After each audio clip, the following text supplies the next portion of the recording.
Hello, welcome to That Voice podcast.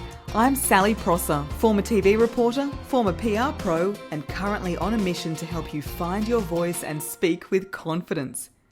No matter who you are or what you do, your voice matters. So unless you've sworn a lifetime vow of silence, this is the podcast for you.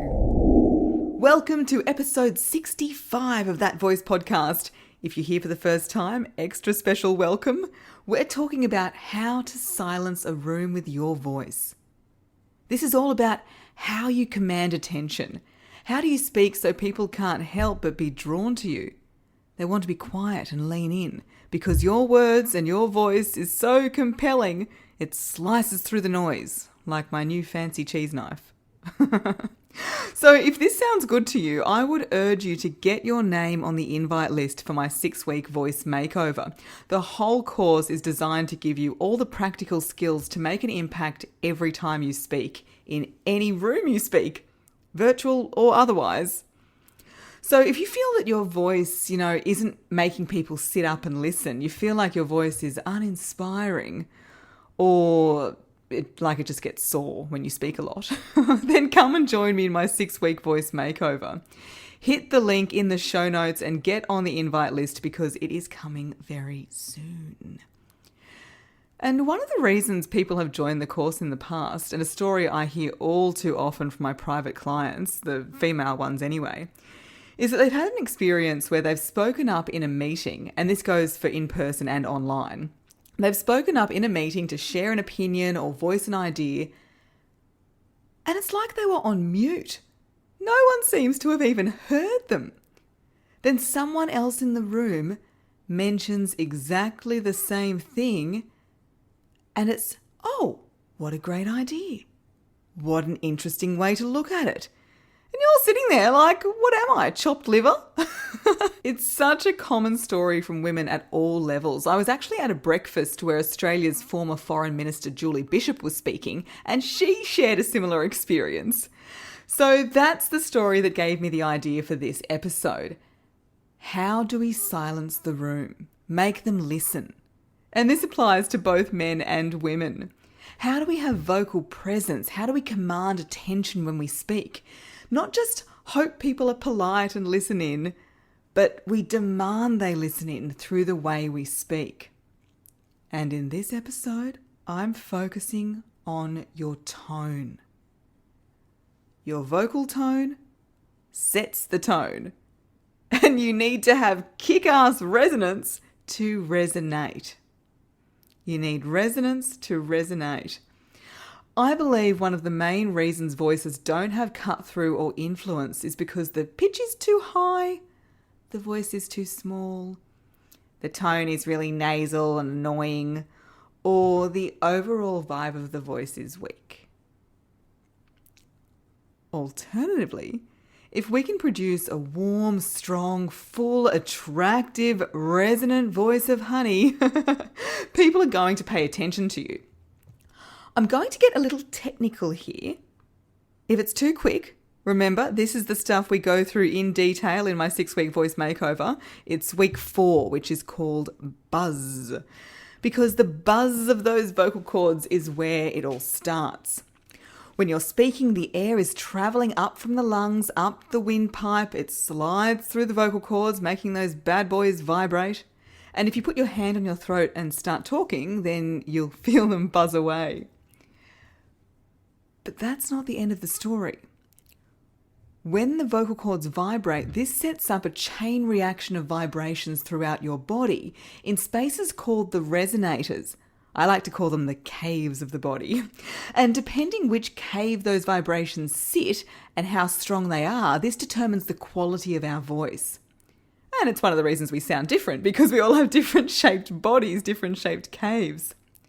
So starting from the top, we can get vibrations up here in the hollows of the cheeks and head. Up here. And that's fine from time to time, but you do not want to get stuck up here. If we get stuck up in the stratosphere, it's often a result of having too much tension and not enough breath flow. And it's not a voice that will silence a room. I would not recommend entering an important conversation where you want to have influence in the stratosphere. Right, so that's up here. Coming down, we have our nasal cavity. This is a great space for the voice to vibrate because it helps to give it a nice full sound. Of course, if we have too much nasal resonance, we're not going to produce the most attractive voice. Same if we push all those vibrations to the back of our throat. Yes, we sound deep. We sound fake. We sound try hard, right? A voice like that, a voice like this, it totally flies in the face of what we're trying to achieve, which is an honest, trustworthy voice, right? So look, we want to use the nasal cavity and the back of the throat. If we just use another cave, the mouth, if we just use the mouth, then our voice can be very weak, very small. And we're not going to have the chutzpah to silence a room. So we want to be using all those resonators. Now, at this stage, you're probably like, Sal, where on earth do we put these vibrations that I only just learned we have? It's true, yes, I am getting into technical town here, but this is what will transform your voice. So the last resonator,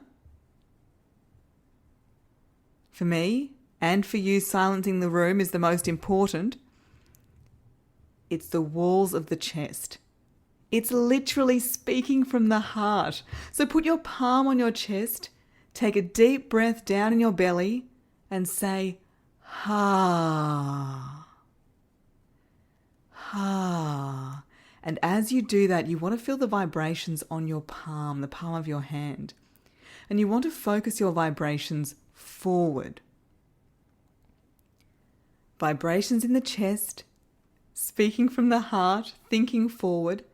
That is that room silencing tone. If this is the stratosphere, this is earth. This is speaking from the heart.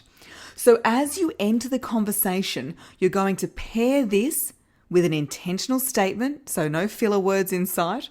You're going to have eye contact with the camera lens, all the people in the room. And now we are getting into room silencing territory.